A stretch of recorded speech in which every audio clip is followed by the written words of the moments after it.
नमस्कार। ये रामायण कथा पूरी तरह से श्रीमद् वाल्मीकि रामायण के ऊपर आधारित है। यदि आप इसका निरंतर श्रवण करते रहना चाहते हैं तो इस चैनल को सब्सक्राइब जरूर कर लें और आगे आने वाली सभी पॉडकास्ट के नोटिफिकेशन के लिए बेल आइकन को भी ज़रूर से प्रेस कर दें। अब हम सुनेंगे 42वां सर्ग। राक्षसियों के मुख से एक वानर के द्वारा प्रमदावन के विध्वंस का समाचार सुनकर रावण का किंकर नामक असुरों को भेजना और हनुमान जी के द्वारा उन सबका संहार। उधर पक्षियों के कोलाहल और वृक्षों के टूटने की आवाज़ सुनकर समस्त लंका निवासी भय से घबरा उठे। पशु और पक्षी भयभीत होकर भागने तथा आर्तनाद करने लगे। राक्षसों के सामने भयंकर अपशकुन प्रकट होने लगे। प्रमदावन में सोई हुई विकराल मुख वाली राक्षसियों की निद्रा टूट गई। उन्होंने उठने पर उस वन को उजड़ा हुआ देखा। साथ ही उनकी दृष्टि उन वीर महाकपि हनुमान जी पर भी पड़ी। महाबली, महान साहसी एवं महाबाहु हनुमान जी ने जब उन राक्षसियों को देखा तब उन्हें डरावने वाला विशाल रूप धारण कर लिया। पर्वत के समान बड़े शरीर वाले महाबली वानर को देखकर वे राक्षसियां जनक नंदिनी सीता से पूछने लगीं, विशाल लोचने, यह कौन है, किसका है और कहाँ से किस लिए आया है? इसने तुम्हारे साथ क्यों बातचीत की है? सुंदरी, ये सब बातें हमें बताओ, तुम्हें डरना नहीं चाहिए। इसने तुम्हारे साथ क्या बातें की थी? तब सर्वांग सुंदरी साध्वी सीता ने कहा, इच्छानुसार रूप धारण करने वाले राक्षसों को समझने या पहचानने का मेरे पास क्या उपाय है? तुम ही जानो ये कौन है और क्या करेगा। सांप के पैरों को सांप ही पहचानता है, इसमें संशय नहीं। मैं भी इसे देखकर बहुत डरी हुई हूँ। मुझे नहीं मालूम कि ये कौन है। मैं तो इसे इच्छानुसार रूप धारण करके आया हुआ कोई राक्षस ही समझती हूँ। विदेह नंदिनी सीता की ये बात सुनकर राक्षसियाँ बड़े वेग से भागीं। उनमें से कुछ तो वहीं खड़ी हो गईं और कुछ रावण को सूचना देने के लिए चली गईं। रावण के समीप जाकर उन विकराल मुख वाली राक्षसियों ने रावण को ये सूचना दी कि कोई विकट रूपधारी भयंकर वानर प्रमदावन में आ पहुंचा है। वे बोली, राजन, अशोक वाटिका में एक वानर आया है जिसका शरीर बड़ा भयंकर है। उसने सीता से बातचीत की है। वो महापराक्रमी वानर अभी वहीं उपस्थित है। हमने बहुत पूछा तो भी जनक किशोरी मृगनयनी सीता उस वानर के विषय में हमें कुछ बताना नहीं चाहती हैं। संभव है वो इंद्र या कुबेर का दूत हो अथवा श्री राम ने ही उसे सीता की खोज के लिए भेजा हो। अद्भुत रूप धारण करने वाले उस वानर ने आपके मनोहर प्रमदावन को, जिसमें नाना प्रकार के पशु पक्षी रहा करते थे, उजाड़ दिया। प्रमदावन का कोई भी ऐसा भाग नहीं जिसको उसने नष्ट न किया हो।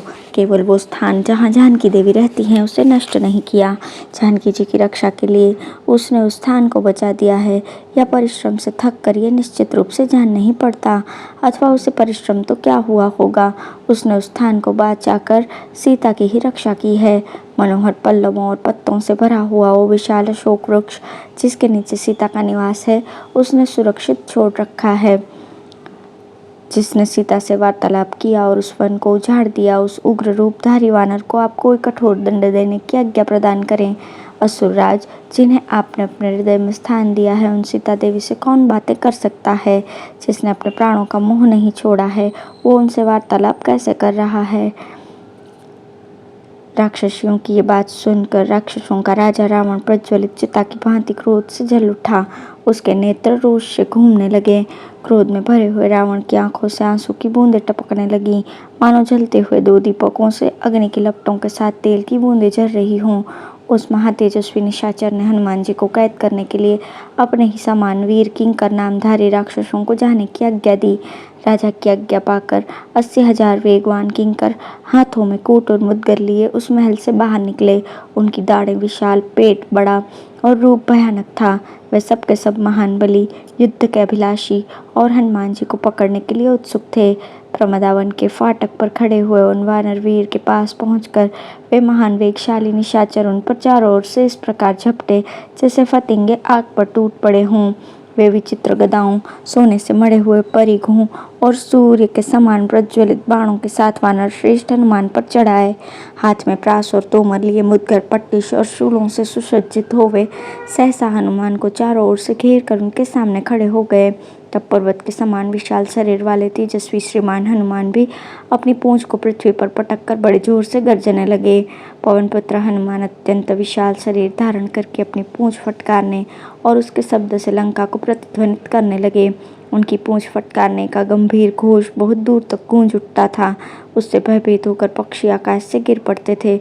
उस समय हनुमान जी ने उच्च स्वर से इस प्रकार घोषणा की, अत्यंत बलवान भगवान श्री राम तथा महाबली लक्ष्मण की जय हो। श्री रघुनाथ जी के द्वारा सुरक्षित राजा सुग्रीव की भी जय हो। मैं अनायास ही महान पराक्रम करने वाले कौशल नरेश श्री रामचंद्र जी का दास हूँ। मेरा नाम हनुमान है। मैं वायु का पुत्र तथा शत्रु सेना का संहार करने वाला हूँ। जब मैं हजारों वृक्ष और पत्थरों से प्रहार करने लगूंगा, उस समय सहस्त्रों रावण मिलकर भी युद्ध में मेरे बल की समानता अथवा मेरा सामना नहीं कर सकते। मैं लंकापुरी को तहस नहस कर दूंगा और मिथिलेश कुमारी सीता को प्रणाम करने के अनंतर सब राक्षसों को देखते देखते अपना कार्य सिद्ध करके जाऊंगा। हनुमान जी के इस गर्जन से राक्षसों पर भय एवं आतंक छा गया। उन सब ने हनुमान जी को देखा। वे संध्या काल के ऊंचे मेघ के समान लाल एवं विशालकाय दिखाई देते थे। हनुमान जी ने अपने स्वामी का नाम लेकर स्वयं ही अपना परिचय दे दिया था, इसलिए राक्षसों को उन्हें पहचानने में कोई संदेह नहीं रहा। वे नाना प्रकार के भयंकर अस्त्र शस्त्रों का प्रहार करते हुए चारों ओर से उन पर टूट पड़े। उन शूरवीर राक्षसों द्वारा जब सब ओर से घिर जाने पर महाबली हनुमान ने फाटक पर रखा हुआ एक भयंकर लोहे का परीघ उठा लिया। जैसे विंतानंदन गरुड़ ने छटपटाते हुए सर्प को पंजों में दाब रखा हो, उसी प्रकार उस परीघ को हाथ में लेकर हनुमान जी ने उन निशाचरों का संहार आरंभ किया। वीर पवन कुमार उस परीघ को लेकर आकाश में विचरने लगे। जैसे सहस्त्र नेत्रधारी इंद्र अपने वज्र से दैत्यों का वध करते हैं, उसी प्रकार उन्होंने उस परीघ से सामने आए हुए समस्त असुरों को मार दिया। उन किंकर नामधारी राक्षसों का वध करके महावीर पवन पुत्र हनुमान जी युद्ध की इच्छा से पुनः उस फाटक पर खड़े हो गए। तदंतर वहां उस भय से मुक्त हुए कुछ राक्षसों ने जाकर रावण को यह समाचार निवेदन किया कि समस्त किंकर नामक असुर मारे गए हैं। राक्षसों की उस विशाल सेना को मारी गई सुनकर असुरराज रावण की आंखें चढ़ गईं और उसे प्रहस्त के पुत्र को, जिसके पराक्रम की कहीं तुलना नहीं थी तथा युद्ध में जिसे परास्त करना नितांत कठिन था, हनुमान जी का सामना करने के लिए भेजा। अब है हनुमान जी के द्वारा चैत्य प्रासाद का विध्वंस तथा उसके रक्षकों का वध। इधर किंकरों का वध करके हनुमान जी ये सोचने लगे कि मैंने वन को तो उजाड़ दिया, परंतु इस चैत्य प्रासाद को नष्ट नहीं किया, अतः आज इस चैत्य प्रासाद का भी विध्वंस कर देता हूँ। मन ही मन ऐसा विचार कर पवन पुत्र वानर श्रेष्ठ हनुमान जी अपने बल का प्रदर्शन करते हुए मेरु पर्वत के शिखर की भांति ऊंचे उस चैत्य प्रासाद पर उछलकर चढ़ गए। उस पर्वताकार प्रासाद पर चढ़कर महातेजस्वी वानर युद्धपति हनुमान तुरंत के उगे हुए दूसरे सूर्य की भांति शोभा पाने लगे। उस ऊंचे प्रासाद पर आक्रमण करके दुर्धर्ष वीर हनुमान जी अपनी सहज शोभा से उद्भासित होते हुए पारियात्र पर्वत के समान प्रतीत होने लगे। वे तेजस्वी पवन कुमार विशाल शरीर धारण करके लंका को प्रतिध्वनित करते हुए कृष्टतापूर्वक उस प्रासाद को तोड़ने फोड़ने लगे। जोर जोर से होने वाला ये तोड़ फोड़ का शब्द कानों से टकराकर उन्हें बहरा किए देता था। इससे मूर्छित होकर वहां के पक्षी और प्रासाद रक्षक भी पृथ्वी पर गिर पड़े। उस समय हनुमान जी ने पुनः ये घोषणा की, अस्त्रवेत्ता भगवान श्री राम तथा महाबली लक्ष्मण की जय हो। श्री रघुनाथ जी के द्वारा सुरक्षित राजा सुग्रीव की भी जय हो। मैं अनायासी महान पराक्रम करने वाले कौशल नरेश श्री रामचंद्र जी का दास हूँ। मेरा नाम हनुमान है। मैं वायु का पुत्र तथा शत्रु सेना का संहार करने वाला हूँ। जब मैं हजारों वृक्षों और पत्थरों से प्रहार करने लगूंगा, उस समय सहस्त्रों रावण मिलकर भी युद्ध में मेरे बल की समानता अथवा मेरा सामना नहीं कर सकते। मैं लंकापुरी को तहस नहस कर दूंगा और मिथिलेश कुमारी सीता को प्रणाम करने के अनंतर सब राक्षसों के देखते देखते अपना कार्य सिद्ध करके जाऊंगा। ऐसा कहकर चैत्य प्रासाद पर खड़े हुए विशालकाय वानर युद्धपति हनुमान राक्षसों के मन में भय उत्पन्न करते हुए भयानक आवाज में गर्जना करने लगे। उस भीषण गर्जना से प्रभावित होकर सैकड़ों प्रासाद रक्षक नाना प्रकार के प्राश, खड्ग और फरसे लिए वहां आए। उन विशालकाय राक्षसों ने उन सब अस्त्रों का प्रहार करते हुए वहां पवन कुमार हनुमान जी को घेर लिया। विचित्र गदाओं, सोने के पत्र जड़े हुए परिघों और सूर्य तुल्य तेजस्वी बाणों से सुसज्जित होकर वे सब के सब उन वानर श्रेष्ठ हनुमान पर चढ़ाए। वानर श्रेष्ठ हनुमान को चारों ओर से घेर कर खड़ा हुआ राक्षसों का वो महान समुदाय गंगा जी के जल में उठे हुए बड़े भारी भंवर के समान जान पड़ता था।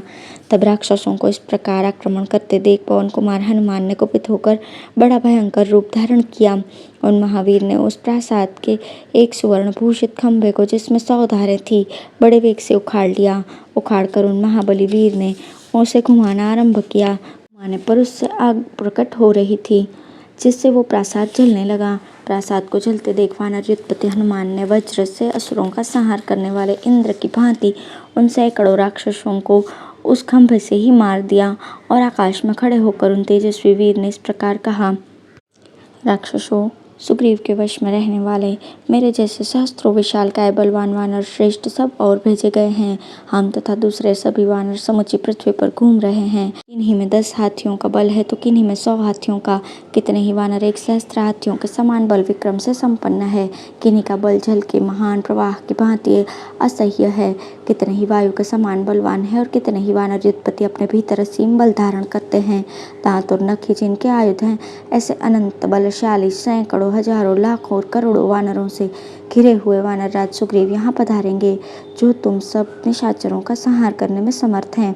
अब न तो ये लंकापुरी रहेगी, न तुम लोग रहोगे, और न वो रावण ही रह सकेगा, जिसने इक्ष्वाकुवंशी वीर महात्मा श्री राम के साथ वैर बांध रखा है। इस प्रकार श्री वाल्मीकि निर्मित रामायण आदि काव्य के सुंदर कांड में 43वां सर्ग पूर्ण हुआ।